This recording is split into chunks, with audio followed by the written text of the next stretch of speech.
rendons grâce à Dieu pour le don de la vie qu'il nous accorde encore en ces jours. Et nous vous remercions à vous tous vraiment énormément de nous avoir encore reçus chez vous par le canal de cette émission que nous mettons à votre disposition sur cette chaîne La Femme Vertueuse que vous êtes en train de suivre à l'instant même. Être chez vous est un plaisir énorme qui inonde tout le temps, toujours et encore nos cœurs, à chaque fois que nous sommes chez vous. Et nous ne cesserons de vous remercier réellement pour cela. Merci beaucoup de nous avoir reçus chez vous. Aujourd'hui, nous sommes chez vous, nous sommes venus partager avec vous ce que le Seigneur nous a mis à cœur, dans le but de vous bénir avec sa parole et bénir aussi nous-mêmes qui venons accomplir la volonté de celui qui nous a envoyés vers vous. Le petit nombre, tel est le thème que nous allons développer au cours de cette émission aujourd'hui. Mon frère, ma soeur, nous vous prions vraiment de rester branchés à cette émission et découvrir avec nous ensemble ce que le Seigneur nous a vraiment confié pour notre bénédiction à nous tous. Sans plus tarder, nous allons passer à la lecture d'un passage biblique dans l'évangile de Luc, chapitre 12, versets 54 à 57. Lisons au nom de Jésus. La Bible dit: il dit encore aux foules, quand vous voyez un nuage s'élever à l'Occident, vous dites aussitôt, la pluie vient, et il arrive ainsi. Et quand vous voyez souffler le vent du midi, vous dites, il fera chaud, et cela arrive. 56 dit, hypocrite, vous savez discerner l'aspect de la terre et du ciel, comment ne discernez-vous pas ces temps-ci? 57 dit, et pourquoi ne discernez-vous pas de vous-même ce qui est juste? Alléluia. Nous bénissons le nom de ce Dieu pour sa parole. Lorsque nous lisons ce passage, nous allons beaucoup plus nous baser sur des questions. Des questions qui nous ont été posées à nous tous. Et nous aimerions vraiment que vous et nous puissions répondre à cela. Luc dit dans le verset 56, comment, dans le verset 56, il dit, comment ne discernez-vous pas ces temps-ci? Et dans le verset 57, il dit, et pourquoi ne discernez-vous pas de vous-même ce qui est juste? Alléluia. Au verset 56, quand il nous pose la question, comment ne discernez-vous pas ces temps-ci? Nous vous posons une question à vous et à nous. Ma soeur, mon frère, est-ce que vous connaissez le temps que l'Église est en train de traverser présentement ou actuellement? L'Église est en train de traverser le temps de la fin, d'après ce que la Bible nous témoigne. Nous nous approchons et nous sommes en train de vivre le moment de la fin. Et 57, quand il nous pose la question pour savoir, et pourquoi ne discernez-vous pas, de vous-même ce qui est juste à faire? Ce qui est juste à faire pendant ces temps de la fin, c'est que l'Église doit simplement se préparer pour le retour de son Sauveur. L'Église doit se préparer pour le royaume des cieux. Alléluia. Nous allons encore lire un autre passage avant vraiment de commencer à développer notre thème. Nous allons encore lire Luc 17, 20, puis nous sautons, nous prenons 26 à 29. La Bible dit, le pharisien demandèrent à Jésus, quand viendra le royaume de Dieu? Il leur répondit, le royaume de Dieu ne vient pas de manière à frapper le regard.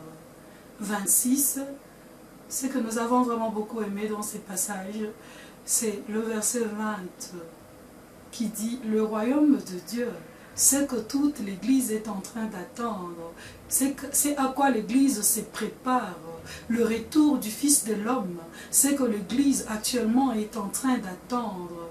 La Bible nous dit, dans Luc 17, nous commençons par le verset 20 comme on l'a lu tantôt là, Puis nous allons sauter, comme on l'a dit, 26 à 29. 20 dit, le pharisien demandèrent à Jésus quand viendra le royaume de Dieu.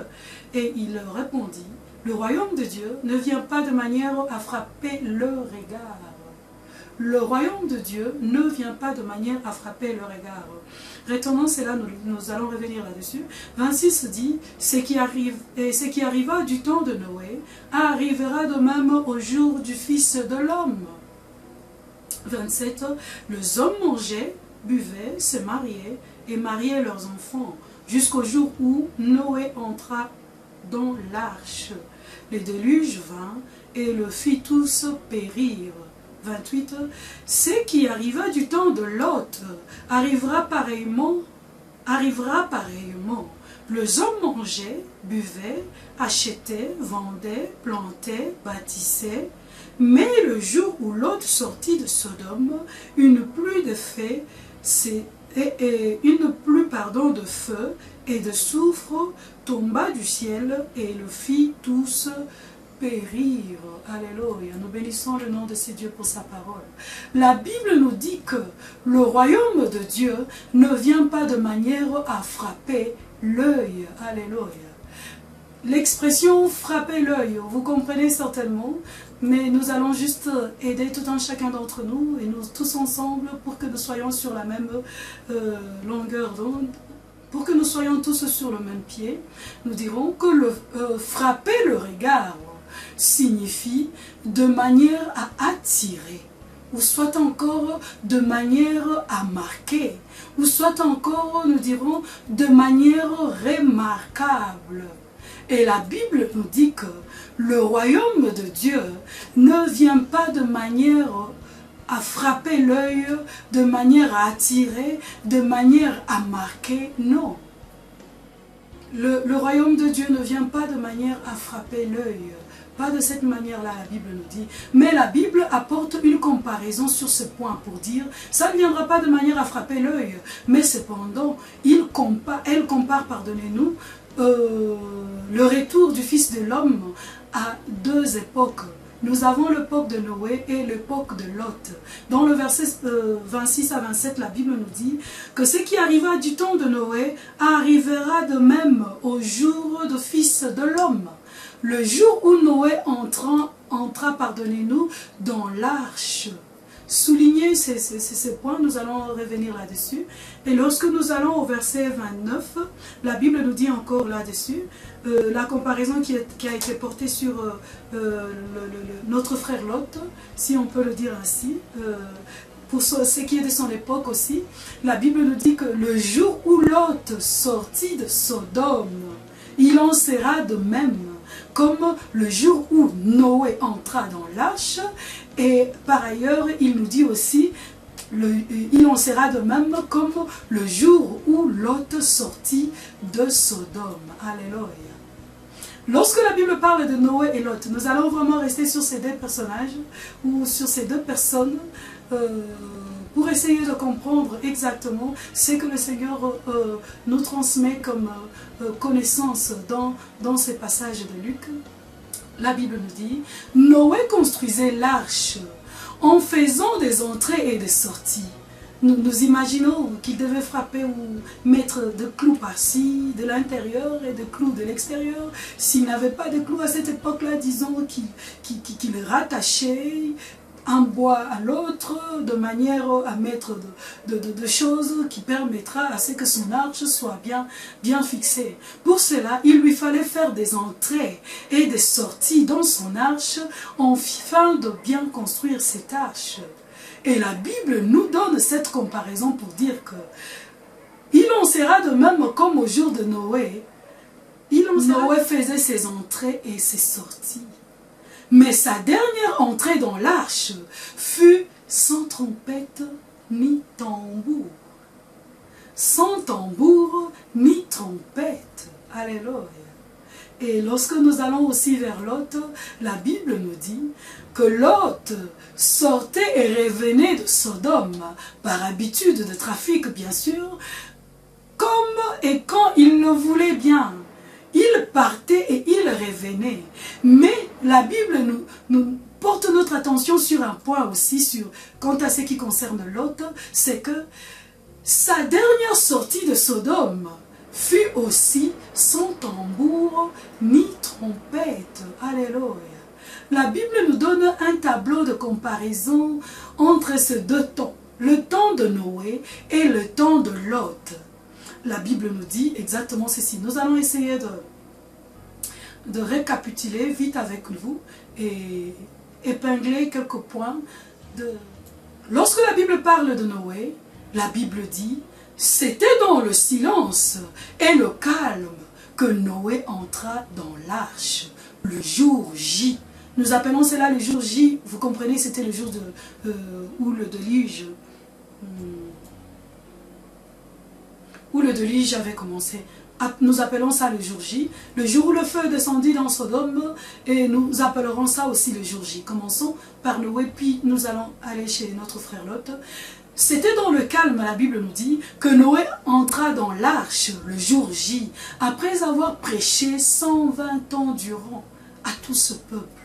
Et lorsque nous allons chez notre frère Lot, la Bible nous dit aussi que c'était dans le calme que Lot sortit de Sodome le jour J.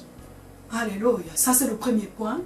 Le deuxième point, lorsque nous comparons ces deux époques, nous retrouvons encore une autre chose qui tire notre attention aussi, qui est, continuons toujours du côté de Noé, la Bible dit, les gens de son époque étaient occupés aux choses matérielles que spirituelles.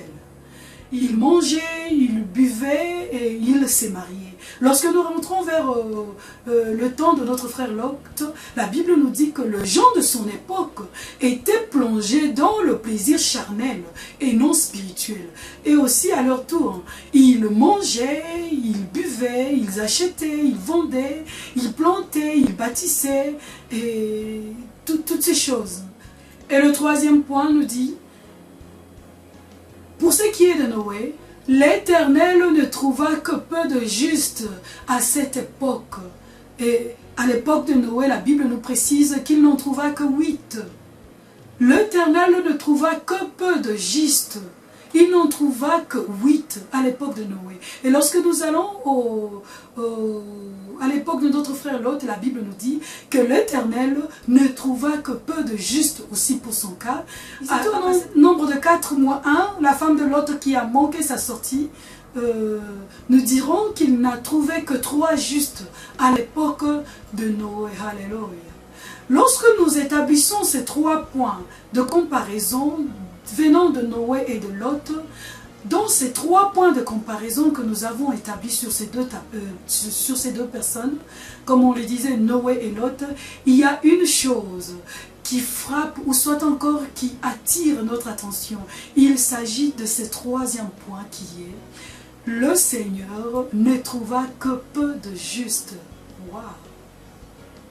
Le Seigneur ne trouva que peu de justes. Franchement, c'est vraiment effrayant. C'est vraiment effrayant. Lorsque nous étions en train de méditer là-dessus, cela a vraiment tiré notre attention et nous a poussé à entrer dans la profondeur de la méditation et comprendre pourquoi est-ce que le Seigneur compare le retour du Fils de l'homme à ces deux temps. Et lorsque nous établissons ces tableaux de comparaison entre ces deux temps, nous voyons 3 choses qui sont passées à ces 2 époques. Et lorsque nous lisons ces 3 choses avec attention, c'est le 3e point qui tire notre attention et qui nous a pas vraiment effrayés, qui a réveillé notre curiosité. Alléluia. Nous bénissons le nom de ces dieux. Posons-nous à nous-mêmes la question pour savoir qu'est-ce qui fait le choix de la sélection de Noé et de Lot pour qu'ils puissent être le peu de justes, le peu de justes que le Seigneur trouva dans ces 2 époques, 8 et de l'autre côté 4 moins 1, 3. Posons-nous à nous-mêmes cette question. Qu'est-ce qui fait le choix de la sélection de Dieu pour ces 2 époques? Et pourquoi est-ce que le Christ compare ces 2 époques à notre époque, à nous, ces temps-ci de la fin que nous sommes en train de traverser? La Bible Alléluia, nous bénissons le nom de ces dieux. Là, commençons à décortiquer quelque chose sur la personne de Noé et sur son époque. Lorsque nous parlons de Noé, la Bible l'appelle dans le livre de 2 Pierre, chapitre 2, verset 5, si on ne se trompe pas, le prédicateur de la justice. Alléluia. Après avoir médité sur la personne de Noé, nous avons réalisé que après 120 ans de prédication, Noé n'avait pas du tout changé sa position devant l'Éternel. Alléluia. Noé était resté fidèle à Dieu et différent de gens de son époque. Alléluia.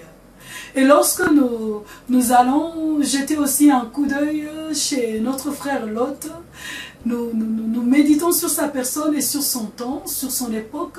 La Bible nous démontre que notre frère Lot, excusez-nous, malgré le temps qu'il avait passé à Sodome, il n'avait pas changé du tout ses valeurs spirituelles. Alléluia. Nous bénissons le nom de ces dieux. Il n'avait pas du tout changé ses valeurs spirituelles qu'il aurait appris auprès de son oncle Abraham. Alléluia. Son accueil distingué dans Sodome nous le prouve. La Bible dit que Lot était resté fidèle à Dieu et différent des habitants de Sodome. Sa fidélité à Dieu marquait sa différence dans son comportement, dans ses habitudes avec les gens de Sodome. Et lorsque nous ramenons ces deux personnes ensemble pour voir ce que le Seigneur a voulu nous dire au sujet de ces deux personnes, nous dirons donc, Noé et Lot formaient ces petits nombres de gens, alléluia, que la Bible appelle le petit nombre de justes, alléluia, qui cherchaient à plaire à Dieu. Par quoi?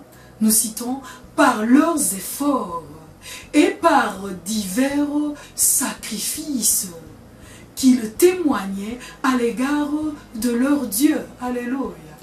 Les efforts et le sacrifice sont des choses que seul un petit nombre de gens font. Est-ce que vous le savez? Nous disons les efforts et le sacrifice sont les choses que seul un petit nombre de gens font, car tous ne le peuvent simplement pas. Les deux époques nous démontrent cela clairement. Alléluia. Nous bénissons le nom de ces dieux car il est bon. Chers frères et sœurs, efforçons-nous à faire partie du petit nombre qui cherche à plaire à tout prix à Dieu, par nos efforts et divers sacrifices dans notre vie de tous les jours. Alléluia. Puisque le Seigneur Jésus-Christ compare l'avènement de son retour à ces deux époques passées qui ont été marquées par Noé et Lot.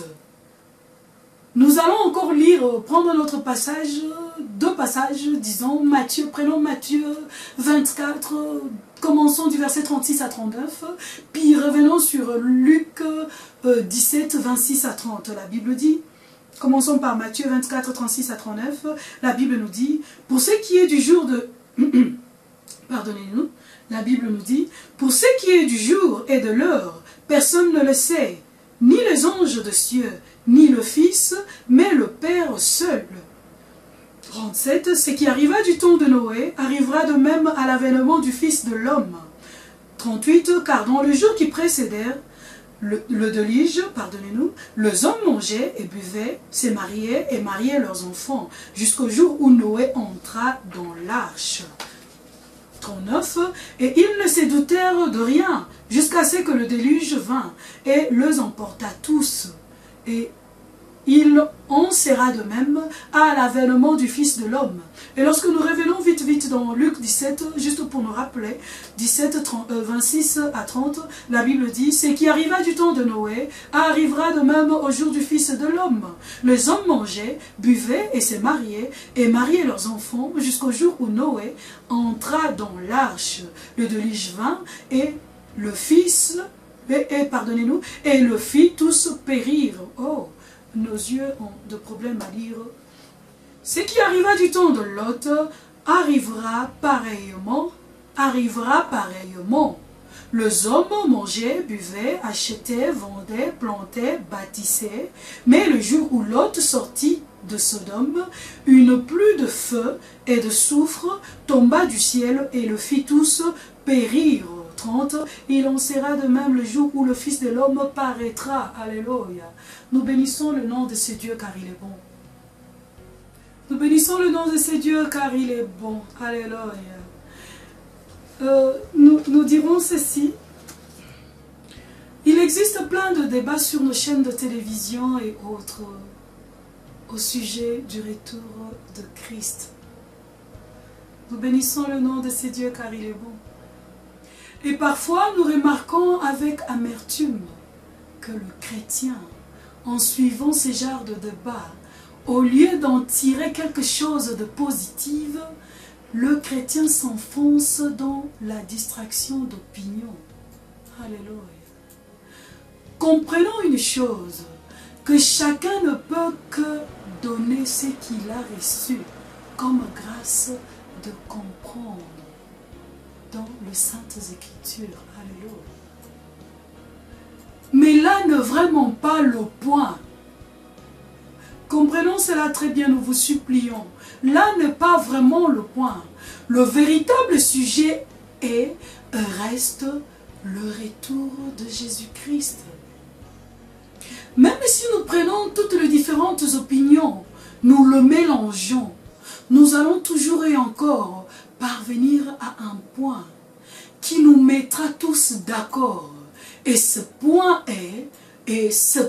restera toujours et encore son retour. Alléluia. Le retour du Fils de l'homme. Alléluia. Lorsque nous passons notre temps à faire accepter notre opinion à d'autres, la vraie vérité demeure toujours et encore le retour de notre Seigneur de gloire. Il reviendra certainement.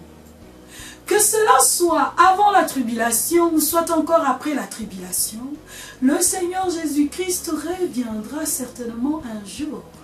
Est-ce que vous savez cela? Un véritable chrétien se prépare à toute éventualité, mais tout en restant debout dans sa foi, comme fut le cas de Noé et Lot. Alléluia. La question plutôt à se poser sur ces points, ce n'est pas seulement le quand ou le comment reviendra-t-il, mais est-ce que, comme Lot et Noé, nous trouvera-t-il dans le petit nombre de justes? Il nous comptera-t-il parmi le petit nombre de justes? Alléluia, nous bénissons le nom de ces dieux. Beaucoup parmi nous attendent le retour de Christ et palabrent sur le quand et les comment, mais ils oublient que la mort pointera certainement devant plusieurs avant le retour du Fils de l'homme. Est-ce que vous le savez? Nous parlons de la mort normale, pas un souhait négatif que nous émettons sur tout un chacun d'entre nous. Non, non, non, non, non. Nous parlons de personnes qui servent Dieu et qui vivent la volonté parfaite de Dieu lui seul. Souvenons-nous que les disciples de Jésus, ils ont tous désiré voir le jour du retour du Fils de l'homme. Mais ils sont tous passés avant que cela n'arrive. Simplement puisque la mort les a tous emportés. Ce n'était pas une mort provoquée par le diable ou par le membre de famille occulte, non. Ils ont subi de mort normale. de mort liée à la volonté de Dieu pour ce qui concernait leur vie à tout un chacun. Et pour ce qui nous concerne, nous disons, et si cette mort venait avant le retour de Christ, sommes-nous certains d'être comptés parmi le petit nombre de justes? Sommes-nous certains d'être comptés parmi ces petits nombres de justes, comme à l'époque de Noé et à l'époque de Lot? Alléluia, nous bénissons le nom de ces dieux car il est bon. De personnes qui restent fidèles à Dieu et différents des gens de ces siècles.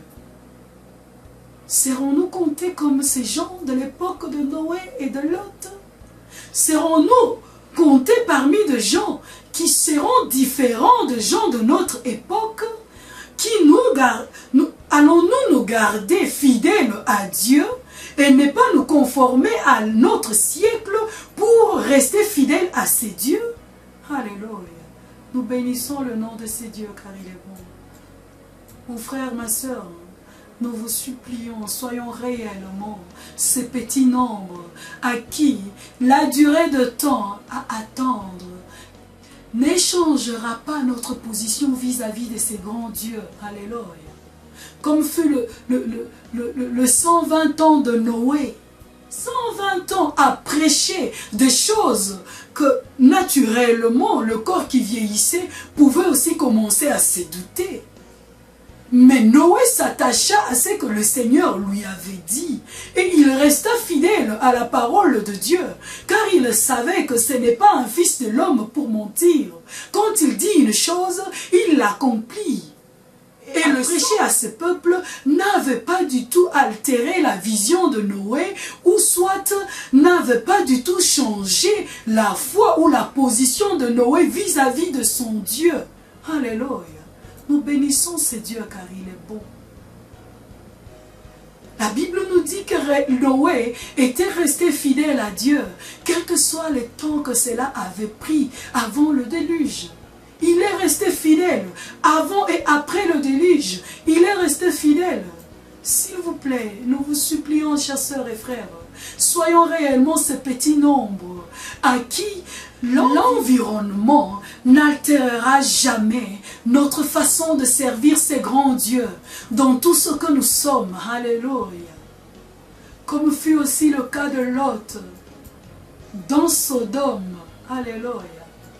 La Bible nous dit, il est resté fidèle à Dieu, quel que soit l'environnement dans lequel il s'est retrouvé, jusqu'au jour où il fut sorti de Sodome. Alléluia. Puisque que cela soit avant le déluge, ou soit encore après cela, Noé était resté fidèle à son Dieu. Alléluia. Et le témoignage de sa foi crie dans les Saintes Écritures, encore jusqu'à nos jours. Alléluia.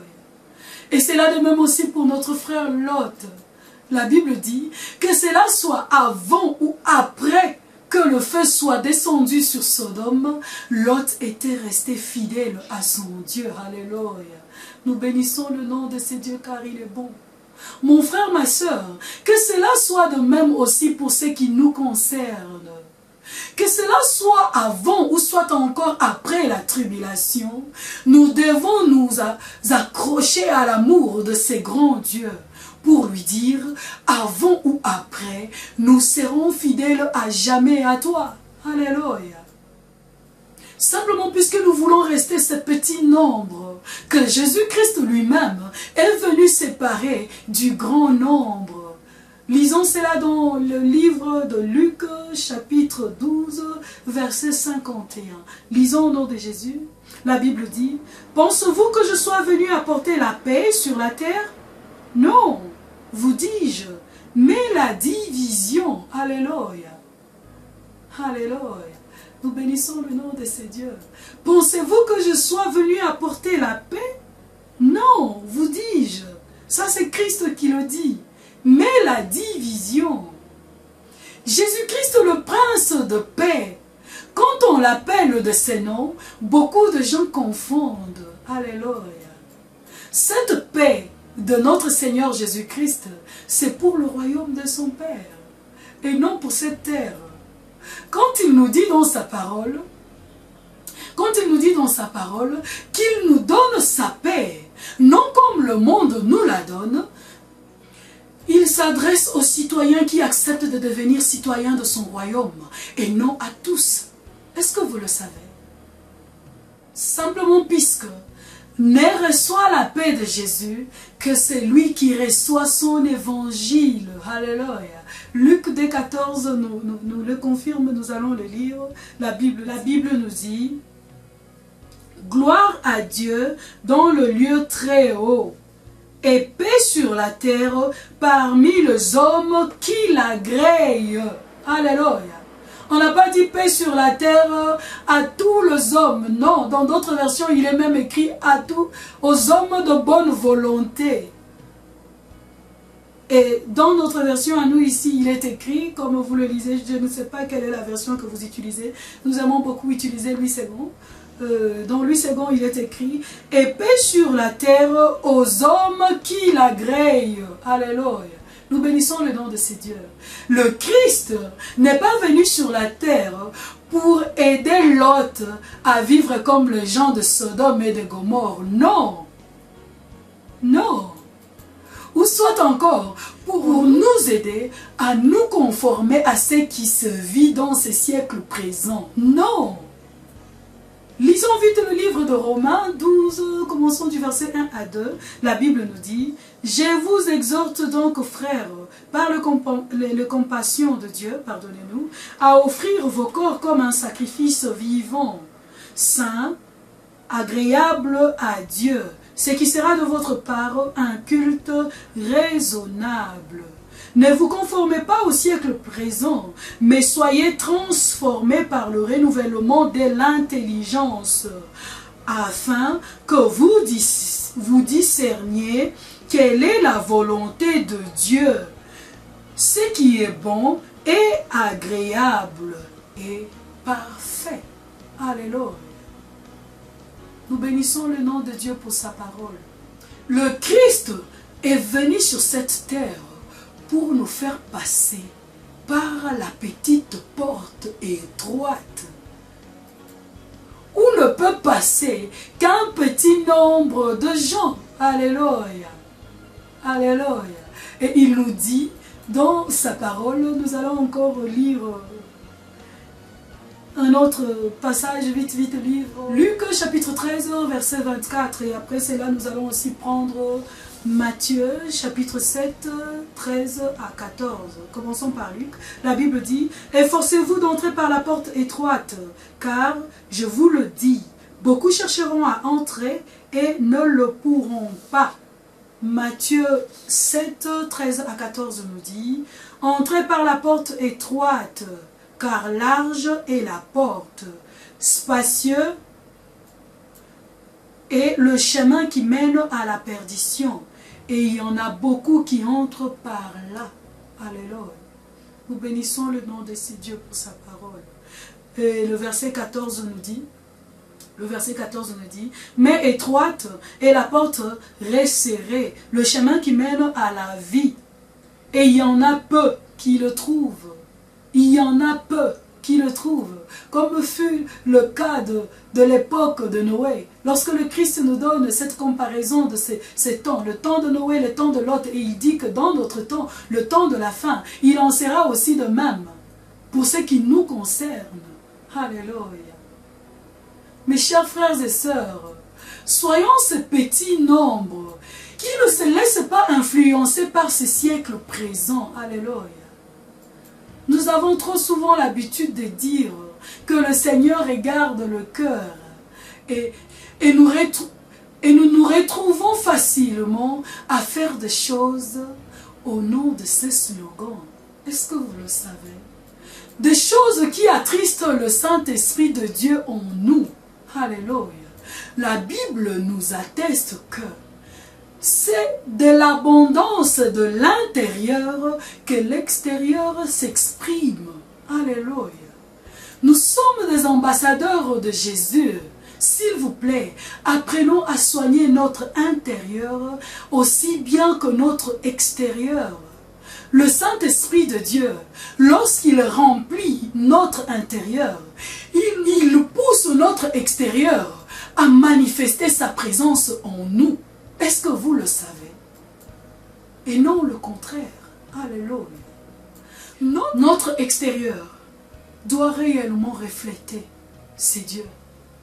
Tout ce que nous apportons à l'extérieur de ce que nous sommes, notre parler, notre façon de marcher, notre tenue, notre façon de nous tenir devant les autres, notre langage, notre tenue vestimentaire. Alléluia. Nous sommes de chrétiens. Notre tenue vestimentaire doit réellement refléter celui que nous servons. Est-ce le monde ou Dieu? Posons à nous-mêmes cette question, s'il vous plaît, chers frères et sœurs. Il existe un mode qui fait rage actuellement, chez les hommes comme chez les femmes. Et malheureusement, nous retrouvons cela aussi chez le chrétien. Oh Seigneur, cela nous fait vraiment mal. Il s'agit de cette tenue qui momifie le corps de la personne qui la porte. Je ne sais pas aussi si vous connaissez de quoi est-ce que nous sommes en train de parler. Actuellement, il est de mode de s'habiller comme cela.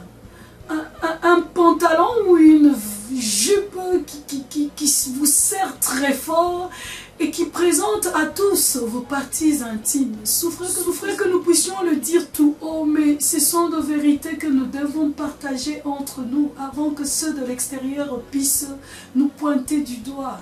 Alléluia. Ces genres d'habillement, certainement que ça présente toutes nos parties intimes aux autres. C'est vraiment écœurant, vous savez. C'est vraiment écœurant. Et lorsque nous retrouvons aussi des hommes de Dieu dans ces genres de tenues, et le chrétien qui se disent chrétiens, qui ne veulent pas rester en dehors de la mode, cela nous écœure. Cela nous fait vraiment mal.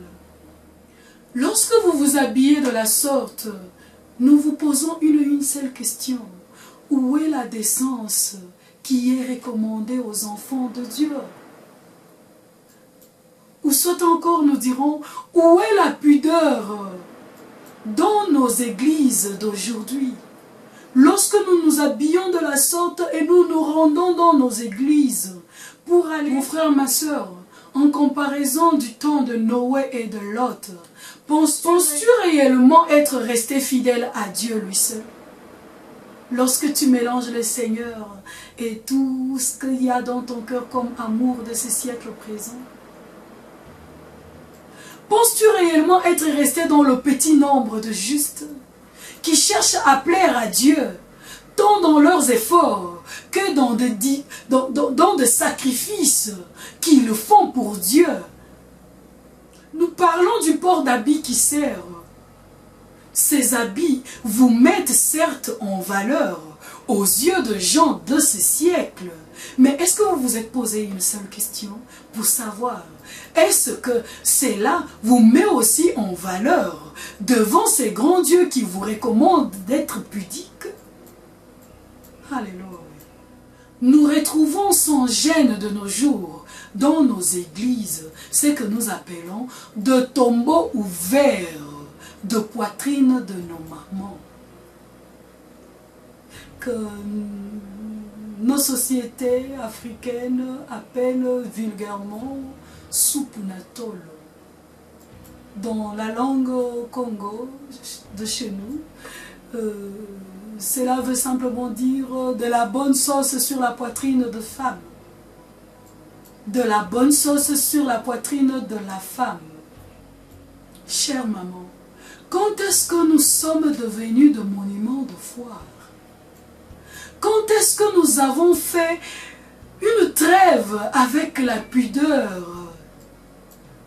Quand est-ce que nous avons tourné le dos à la parole de Dieu pour embrasser celle de ces siècles? Oh, alléluia. cela nous fait très mal. Quand nous voyons ces choses, que nous puissions voir ces choses dans le monde, cela ne nous écœure vraiment pas. Mais lorsque nous retrouvons ces pratiques dans l'Église, on se demande où est le chrétien. Est-il resté à l'extérieur ou il est réellement dans l'Église? Alléluia.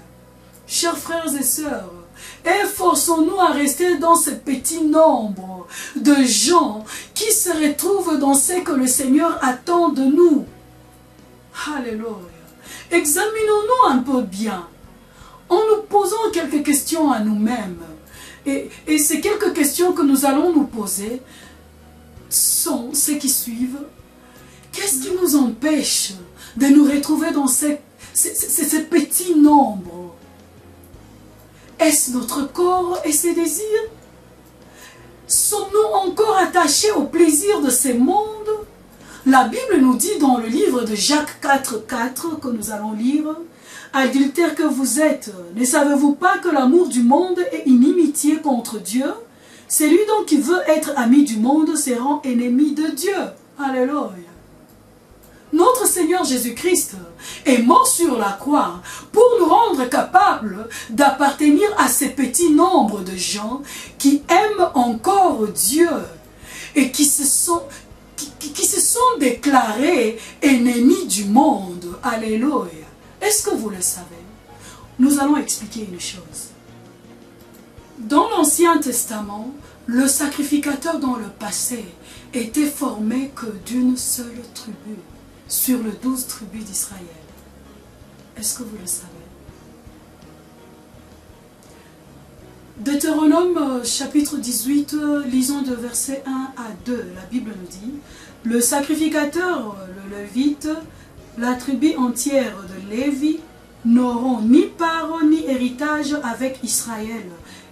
Ils se nourriront de sacrifices consumés par le feu en l'honneur de l'Éternel et de l'héritage de l'Éternel. Ils n'auront point d'héritage au milieu de leurs frères. L'Éternel sera leur héritage comme il leur a dit. » Alléluia. Alléluia. La Bible nous dit que seule la tribu de Lévi était choisie pour être ce petit nombre au service de Dieu, pour le salut du peuple. Et la Bible décrit qu'il n'avait ni part, ni héritage avec les 11 autres tribus restantes. Alléluia. Simplement puisque la tribu de Lévi devait rester au service de l'Éternel et Dieu lui seul. Pourquoi? Pour la bonne marche du peuple de l'Éternel. Alléluia. Nous bénissons le nom de ces dieux. Et la Bible nous dit, le Lévi devait se nourrir de sacrifices consumés par le feu. Alléluia. En l'honneur de qui? En l'honneur de Dieu lui-même. Alléluia. Alléluia. Faute de temps, nous ne saurons pas vraiment entrer en profondeur et décortiquer vraiment dans la profondeur, mais nous allons essayer juste de donner des explications qui nous permettront de saisir ce que nous sommes en train de partager dans ce thème, le petit nombre. Comme on le disait, le Lévi devait se nourrir de sacrifices qui étaient consumés par le feu, en l'honneur de l'Éternel lui seul. Ce n'était pas en leur honneur, mais c'était à l'honneur. Ils mangeaient ces choses. Ils avaient pour part ces choses, en l'honneur de l'Éternel lui seul. Alléluia. C'était ça leur héritage, de la part de l'Éternel. Car ils n'avaient aucun héritage au milieu de leurs frères. Seul Dieu était leur héritage. Alléluia. Nous bénissons le nom de Dieu et nous croyons fermement que quelqu'un qui nous suit en cet instant est en train de descendre dans la profondeur de la compréhension de cette chose que nous n'allons pas nous creuser maintenant là, puisque nous n'avons vraiment pas beaucoup de temps, nous n'avons que peu de temps. Mais si le Seigneur nous permet, nous reviendrons sur ce sujet pour entrer en profondeur et nous expliquer une chose là-dessus. Mais pour aujourd'hui, nous ne faisons que expliquer en passant. Et là, on disait, et lorsque nous venons dans le Nouveau Testament, on vous a expliqué ce qui s'est passé dans l'Ancien, et lorsque nous venons dans le Nouveau Testament, la Bible nous précise que le Christ a fait de nous un royaume de sacrificateurs. Lisons encore cela, lisons une chose dans Jean chapitre 20, prenons le verset 22 jusqu'au verset 23, lisons, la Bible nous dit, après ces paroles, il souffla sur eux et leur dit, recevez le Saint-Esprit. 23. Ceux à qui vous pardonnerez le péché, ils leur seront pardonnés. Et ceux à qui vous le retiendrez, ils leur seront retenus. Alléluia. Nous espérons que vous êtes avec nous et que vous évoluez aussi avec nous. La tribu de Lévi dans l'Ancien Testament, c'est la seule tribu qui faisait le service du pardon de péché. Est-ce que vous le savez? Puisqu'ils étaient de sacrificateurs dans le temple au service du peuple. Lorsque nous disons qu'ils faisaient le service du pardon de péché, nous disons que ces péchés, qui en fait n'étaient pas réellement pardonnés, car la Bible nous précise que le souvenir de péché était renouvelé chaque année par le sacrifice du peuple. Alléluia. Simplement puisque il était impossible que le sang de taureau, de bouc, de pigeon et consorts puisse ôter le péché du peuple. Alléluia. Et le Lévi offrait sans cesse à Dieu des offrandes pour le salut du peuple.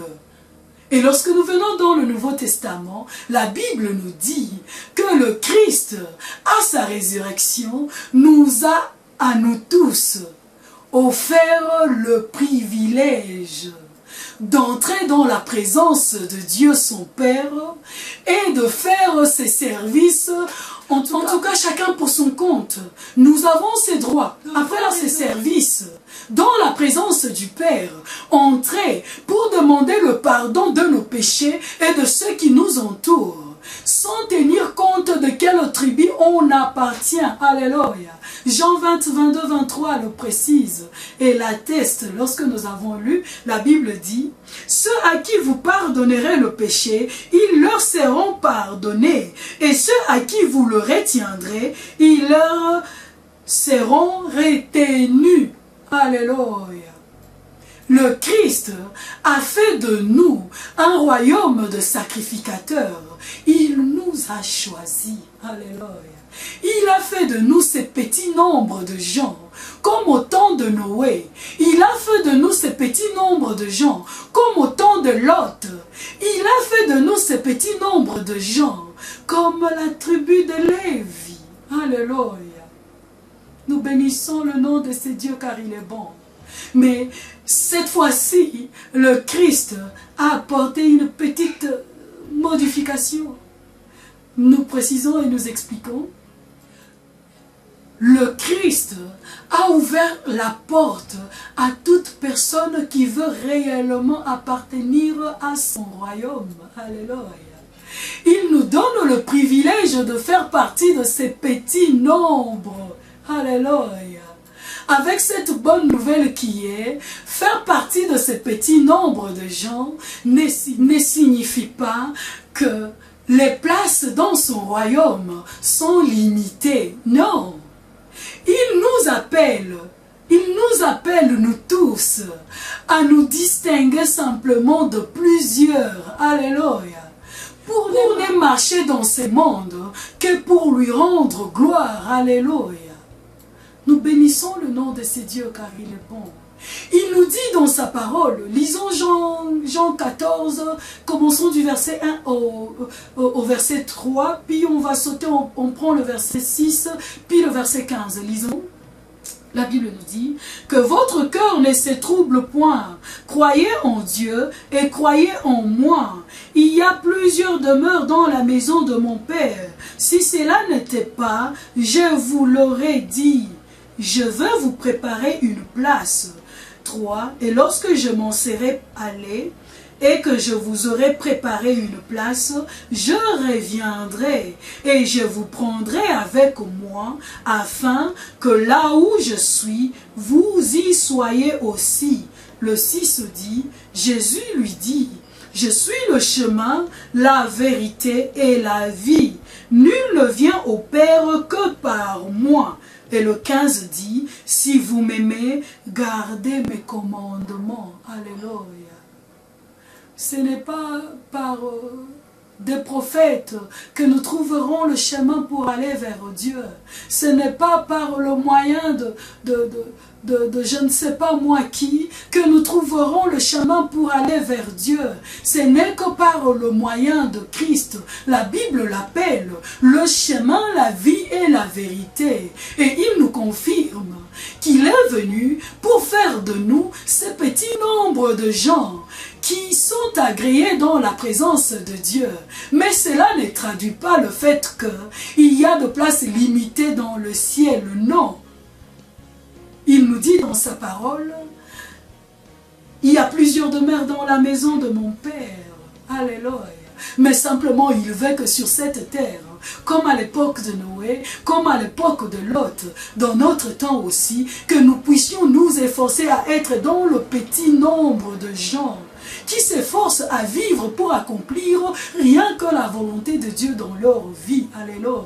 Chers frères et sœurs, soyons fiers de nous retrouver seuls en un petit nombre, bien qu'étant entourés par un grand nombre de gens qui font le contraire de ce que nous faisons. Alléluia. Ça ne me gêne pas que je sois différente de plusieurs, puisque simplement je ne suis pas dans le grand nombre, mais ma Bible me confirme que moi, étant chrétienne, je me retrouve dans le petit nombre de gens qui font des choses différentes des autres.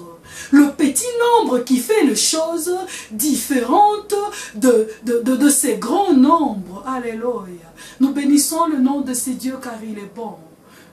Et acceptez, chers frères et sœurs, que ce petit nombre de gens que nous formons, soyons réellement des gens qui demeurent fidèles à Dieu et qui gardent le commandement de ces grands dieux, de façon à ne pas nous conformer à ces siècles présents en toutes choses, dans tout ce que nous accomplissons dans notre vie, dans notre tenue devant les gens, dans notre parler, dans notre langage, dans notre habillement, dans notre comportement, dans notre façon de servir le Seigneur. Dans tout ce que nous faisons, efforçons-nous à être ces petits nombres qui ne se ressemblent pas au grand nombre. Souvenez-vous, la Bible dit spacieux. C'est un grand nombre qui emprunte ces chemins, mais le petit nombre emprunte le chemin de la porte étroite, où les choses sont difficiles, où les choses ne sont pas tout le temps roses, où les choses ne sont pas tout le temps ce que nous désirons,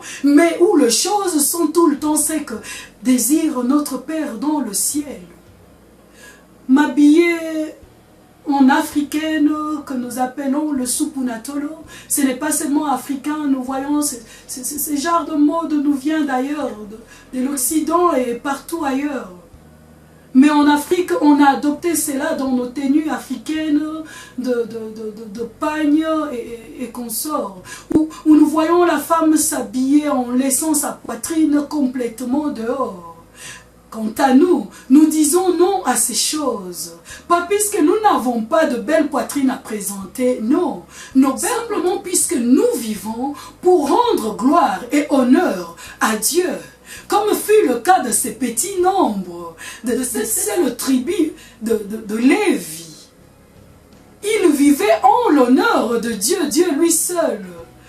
Il a fait de nous, le Christ, après sa résurrection, le petit nombre qui vit pour la gloire de Dieu, Dieu lui seul. Lorsque je m'habille pour la gloire de Dieu, Dieu lui seul. Lorsque je parle pour rendre gloire en mon Dieu lui seul. Lorsque je réfléchis de sorte à rendre gloire à ces dieux, et c'est Dieu lui seul. Dans mes fréquentations, je choisis mes fréquentations de sorte à rendre gloire à Dieu, Dieu lui seul. De sorte que je puisse me retrouver en toutes choses dans ces petits nombres, comme cela était dans le temps de Noé. Le Seigneur ne trouva que peu de justes. Comme c'était dans le temps de Lot, la Bible dit que le Seigneur ne trouva que peu de justes. Alléluia. Nous sommes justifiés par Christ lui seul. Dans nos vies, si nous vivons, ce n'est plus nous qui vivons, mais c'est le Christ qui vit en nous, car il nous a justifiés, il nous a rendus justes dans la présence de son Père. Alors, tout ce que nous accomplissons dans nos vies, c'est pour lui rendre honneur. Alléluia. Nous bénissons le nom de ce Dieu car il est bon. Et nous vous invitons à chanter ces cantiques avec nous et à méditer là-dessus pendant quelques minutes avant que nous puissions clôturer notre message. Et nous allons demander à notre équipe de nous balancer cette chanson qui nous permettra d'entrer en méditation de ce que nous venons de partager ensemble pendant quelques minutes avant que nous puissions complètement clôturer notre message. S'il vous plaît, balancez pour nous quelque chose.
Savoir être mal jugé, endurer les jures même du monde, être méprisé. Jusqu'au bout, je veux te suivre dans les bons, les mauvais jours. À toi pour mourir et vivre, à toi Jésus pour toujours. Jusqu'au bout, je veux te suivre.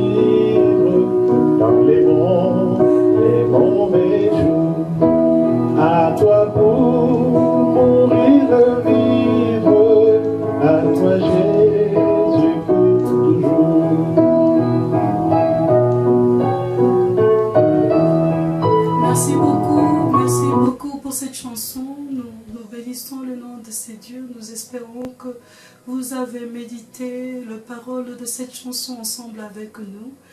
Et nous vous disons au revoir et à la prochaine. Laisse que le Seigneur qui nous a permis de partager ces messages avec vous bénisse tout ce qui vous appartient, bénisse votre vie spirituelle, bénisse, nous vous disons au revoir et à la prochaine. Merci.